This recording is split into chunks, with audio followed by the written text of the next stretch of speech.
Hi ಹಾಲ್ KRN ಕಪಲ್ಸ್ಗೆ ಸ್ವಾಗತ. ನಾನು ಹೇಳ್ಕೊಡ್ತೀನಿ.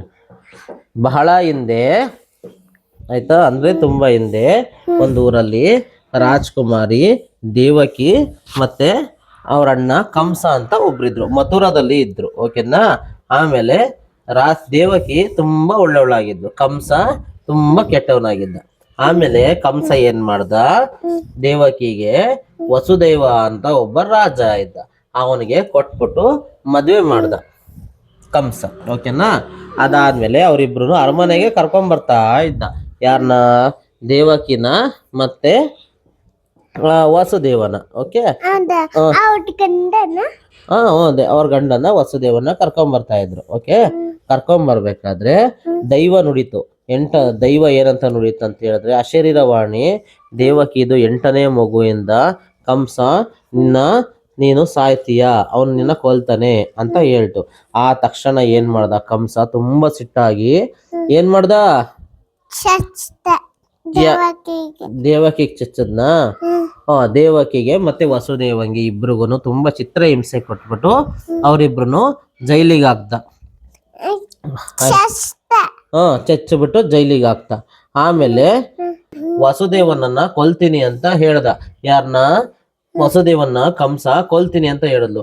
ಆಗ ದೇವಕಿ ಒಂದ್ ಮಾತು ಕಟ್ಲು, ಅಣ್ಣ ನನ್ನ ಗಂಡನ ಕೊಲ್ಬೇಡ, ಓಕೆ, ನಾವು ಹುಟ್ಟಿದ ಪ್ರತಿ ಮಗುನು ಕೂಡ ನಾನು ನಿಮ್ಗೆ ಕೊಡ್ತೀನಿ ಅಂತ ಭರವಸೆ ಕೊಟ್ಟರು. ಅದಾದ್ಮೇಲೆ ಅವರಿಬ್ರು ಏನ್ ಮಾಡ್ದ, ಜೈಲಿಗೆ ಕಳಿಸ್ದ. ಜೈಲಿಗೆ ಕಳಿಸಿದ್ಮೇಲೆ ಅಲ್ಲಿ ಜೈಲಲ್ಲಿ ಮಗು ಆಗ್ತಾ ಬಂತು. ದೇವರೇ ಮಗು ಆದಾಗೆಲ್ಲ ಕಂಸ ಬಂದ್ಬಿಟ್ಟು ಆ ಮಗುನ ಎತ್ಕೊಂಡು ಹೋಗಿ ಕೊಂದಾಗ್ತಾ ಇದ್ದ.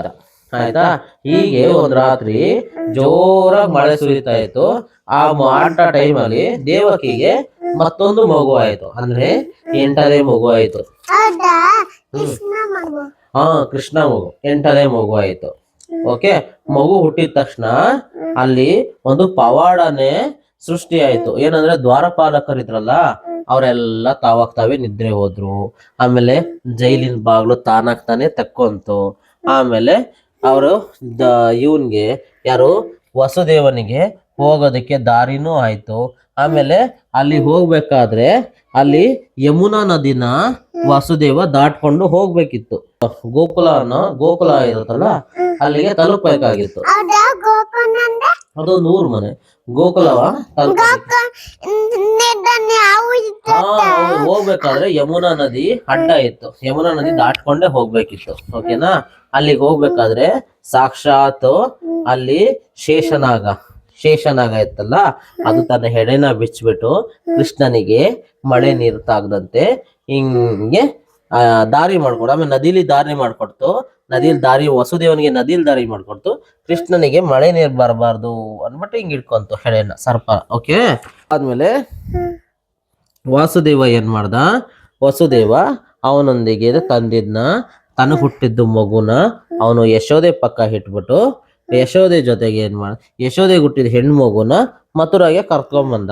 ಆಮೇಲೆ ಮಗು ಕರ್ಕೊಂಬಂದಾಗ ಮಗು ಅಳ್ತಾ ಇತ್ತಲ್ಲ, ಆ ಸೌಂಡ್ಗೆ ಕಾವಲ್ಗಾರರೆಲ್ಲ ಮಲ್ಕೊಂಡ್ಬಿಟ್ಟಿದ್ರಲ್ಲ, ಅವರೆಲ್ಲ ಎಚ್ಚರ ಆಗ್ಬಿಟ್ಟು ಕಂಸನಿಗೆ ಒಂದು ಇನ್ಫಾರ್ಮೇಶನ್ ಕೊಟ್ರು.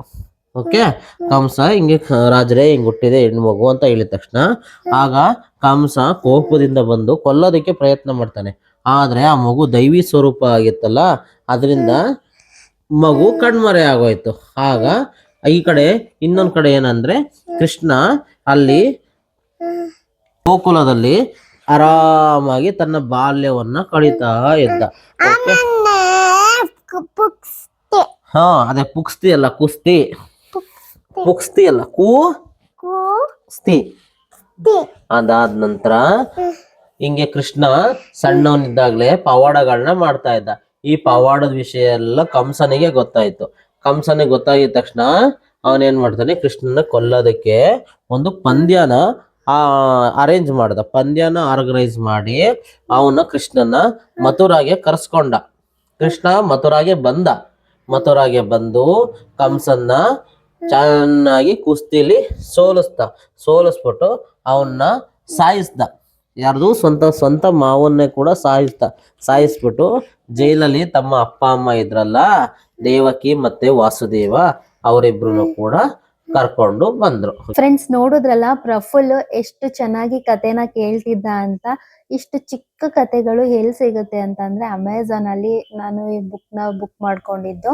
ಇದು ಒಂದು ಸೆಟ್ ಆಫ್ ಬುಕ್ಸ್ ಬರುತ್ತೆ, ಅಂದ್ರೆ ಎಲ್ಲಾ ದೇವರ ಕತೆಗಳನ್ನು ಸಪ್ರೇಟ್ ಬುಕ್ ಆಗಿ ಬರುತ್ತೆ. ಅದ್ರಲ್ಲಿ ಇದು ಒಂದು ಕೃಷ್ಣನ ಬುಕ್ಕು. ನೀವು ಆಲ್ರೆಡಿ ನನ್ನ ಇಂಡಿಯನ್ ವ್ಲಾಗ್ಸ್ ಎಲ್ಲ ನೋಡಿದ್ರೆ ಗಣೇಶನ್ ಕತೆ ಅವನು ಕಂಪ್ಲೀಟ್ ಆಗಿ ಹೇಳ್ತಾನೆ, ನೀವೆಲ್ಲ ನೋಡಿರ್ಬೋದು. ಅದೇ ರೀತಿ ಈಗ ಕೃಷ್ಣನ್ ಕತೆನೂ ಕೂಡ ಹೇಳ್ಕೊಡ್ತಾ ಇದೀವಿ. ಕೃಷ್ಣನ್ ಕತೆ ಕೂಡ ಅವನು ಆರಾಮಾಗಿ ಕಲ್ತ್ಕೊಂತಾ ಇದ್ದಾನೆ. ಈಗ ಸ್ವಲ್ಪ ಕಲ್ತಿದ್ದಾನೆ, ಇನ್ನ ಕಲಿತಾ ಇದ್ದಾನೆ. ಮಕ್ಕಳಿಗೆ ಈ ತರ ಬುಕ್ಸ್ ಕೊಡ್ಸೋದ್ರಿಂದ ಎಷ್ಟು ಯೂಸ್ ಗೊತ್ತಾ. ಈಗ ದೊಡ್ಡ ಕತೆ ಏನಿಲ್ಲ, ಇದು ಚಿಕ್ಕದಾಗಿರುತ್ತೆ ಕತೆಗಳು. ಇದು ನೋಡಿ ಫುಲ್ ಒಂದು 5 to 6 ಪೇಜಸ್ ಇರುತ್ತೆ.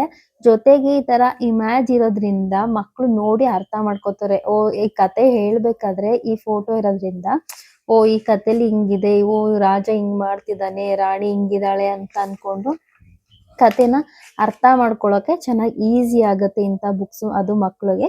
ಈಗ ನನ್ನ ಮಗನ್ಗೆ ಬಂದು 4 ಇಯರ್ಸ್. 4 ಇಯರ್ಸ್ಗೆ ಅವನು ದೇವ್ರ ಕತೆಗಳನ್ನ ಒಂದಷ್ಟು ಕಲ್ತಿದ್ದಾನೆ. ಅದೆಲ್ಲ ಸಾಧ್ಯ ಆಗ್ತಿರೋದು ಈ ಬುಕ್ಗಳಿಂದ. ನಿಮ್ಗೂ ಏನಾದ್ರೂ ಈ ಬುಕ್ಸ್ಗಳ ಲಿಂಕ್ ಬೇಕು ಅಂತ ಅಂದ್ರೆ ಕಮೆಂಟ್ ಅಲ್ಲಿ ತಿಳಿಸಿ, ನಾನು ಇದ್ರ ಲಿಂಕ್ ನ ಕೊಡ್ತೀನಿ. ಹಾಗೆ ಈ ವಿಡಿಯೋ ಇಷ್ಟ ಆಗಿದ್ರೆ ಲೈಕ್ ಮಾಡಿ, ಶೇರ್ ಮಾಡಿ ಅಂತ ಹೇಳ್ತಾ, ನಮ್ಮ ಈ ಪುಟ್ಟ ಯೂಟ್ಯೂಬ್ ಜರ್ನಿನ ದೊಡ್ಡ ಯೂಟ್ಯೂಬ್ ಜರ್ನಿ ಮಾಡೋದು ನಿಮ್ ಜವಾಬ್ದಾರಿ ಅಂತ ಹೇಳ್ತಾ ಈ ವಿಡಿಯೋನ ಇಲ್ಲಿಗೆ ಎಂಡ್ ಮಾಡೋಣ. ಬನ್ನಿ.